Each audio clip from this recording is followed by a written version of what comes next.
Pinabulaanan ni Ruby Tuason na galing sa Malampaya Fund Scam ang ilang property at mansyon nito sa Dasmariñas Village. Giit ng kampo ng Bagman, naipundar ito gamit ang 85 million pesos na insurance mula sa yumaon nitong asawa. Yan ang balitang hatid ni Sam Ramirez. Itinanggi ni Pork Barrel Scam Provisional State Witness Ruby Tuason ang mga paratang ni Senator Jinggoy Estrada na katas ng Malampaya kickbacks ni Tuason ang ipinambili niya sa kanyang property sa Dasmariñas Village na tinaguriang Malampaya Mansion.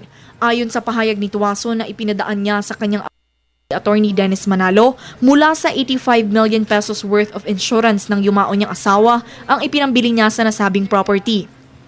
Hindi naman kumbinsido si Senator Estrada at naikwento pa niyang nakapasyal na siya sa nasabing mansyon ni Tuason noong nakaraang taon lamang. Kasama niya ang isang incumbent senator mula sa majority bloc.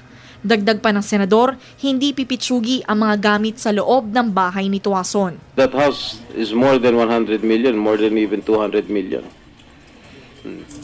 Even the furnitures, first class, may swimming pool. I've been there. We were invited for a dinner. Tatlo lang kami. So, kayo, yung incumbent senator, and who's the other one? Tita Ruby.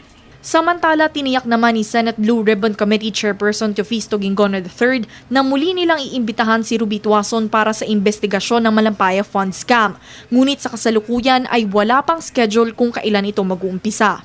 Sang-ayon naman si Estrada sa panukala ni Justice Secretary Laila De Lima na palawakin pa ang investigasyon sa pork barrel scam at ang iba pang mga NGOs na hindi konektado kay Janet Lim Napoles. Now that it came from Secretary De Lima that they are going to expand investigation, well, that is most welcome to me.